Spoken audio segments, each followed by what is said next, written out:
A group of immigrant students has been trying to get more access to higher education in Massachusetts. These are students without legal status, but many of them have been given protection from deportation thanks to recent orders by President Obama.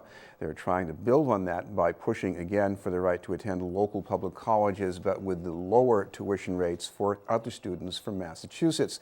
To talk about the campaign are two guests from the Student Immigrant Movement, the campaign coordinator Carlos Rojas-Álvarez and a member of the Greater Boston chapter, Reina Guevara. Thank you very much for being with us. Absolutely. I want to start with Reina. What is it that's so important to you about being able to go to college in the state at the in-state tuition rate? It's extremely important to me just because, I'm going to be the first one in my family to actually graduate with a degree, and I want to have my master's and PhD, and this will provide me with the resources I need to actually make it done, to actually graduate from college. What about the difference in money, though? How big a deal is that? It's a big deal. My mom is a single mother, so I had to do everything myself, pay for college on my own. So I had to pay rent, health insurance, everything on my own. So it's a struggle trying to afford college, trying to afford rent in Massachusetts. Sometimes I find myself trying to figure out whether I want to spend the money on my college tuition or rent, because I don't want to be living in the street either. So something like this will actually help me a lot, and it will help a lot of undocumented students around Massachusetts a lot. Carlos, when you look at the expenses here, I've seen some numbers. They look very, pretty significant. And I imagine viewers of them might be saying, well, that's a lot of money. We can't afford to be giving that money to students without legal status. We should take care of the people who have legal status. That's right.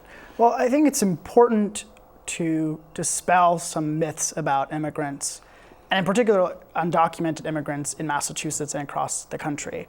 We know very well, and the numbers speak for themselves, that undocumented immigrants in the state of Massachusetts contribute lots of money to the tune of about $200 million a year in state and local tax revenue, not to mention the billions of dollars that are generated by immigrant-owned businesses that hire oftentimes and are run by undocumented immigrants or family members of undocumented immigrants. So what we're talking about is a population of productive people that are contributing to the state, but the younger population of that group of people aren't being allowed to access in-state tuition rates along with our peers, even though most of us have grown up here, have lived here for most of our lives. Reina started the 6th grade in Massachusetts. I came when I was 5, even before I started school. We've graduated from high school. We've contributed. We work. We are taxpayers. And we're not allowed to pay in-state tuition rates, nor are we allowed to access crucial state financial aid that would allow us to better finance a college education if we so wish to pursue it. Right now, things are better for students without legal status, but the future is still clouded, especially when it comes to work. What about your sense of your future? Suppose you did have a chance to go to college, get your degrees. What about being able to work? You do need some kind of legal status to work. I do. Well, we do need some type of legal status to work, but I feel like I've been doing it since I was 16, and I feel like right now I just want to concentrate on actually finish my degree, and then I can think about it, because right now that's something that I really want to do for myself. But again, it's the resources that I don't have, and I'm thinking long term, like if I do finish college and I get my political science degree, then something else will come out. Someone else is going to see my hard work and actually notice that I have potential to contribute to this economy, the country's economy. But right now, like, I want to focus on school and everything. I know that's going to be tougher later on without a work permit, but I have hope that something's going to come out.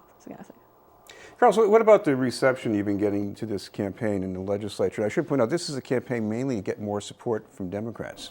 Well, I'll just say first, take a step back and address the question about undocumented students being able to work after receiving their college degrees.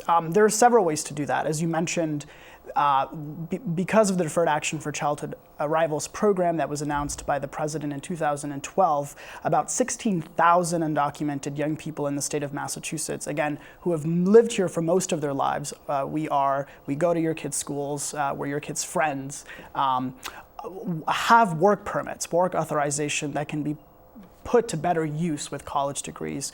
And undocumented students also have ways to become consultants with taxpayer identification numbers. So we will be able to find employment after college, and we also are working hard to make sure that at the federal level, our legislators find common sense solutions, a pathway to citizenship for undocumented people that have lived here for their lives. The reception at the state legislature has been actually overwhelming. We've fought for in-state tuition for several years. This is the first year that we've come to realize that in-state tuition alone is not enough to afford the prohibitively high costs of an education, and are pushing for state financial aid. We have co-sponsors in the Senate and the House, new co-sponsors that are I think have been inspired by our stories and have been inspired by a call to do the right and moral thing.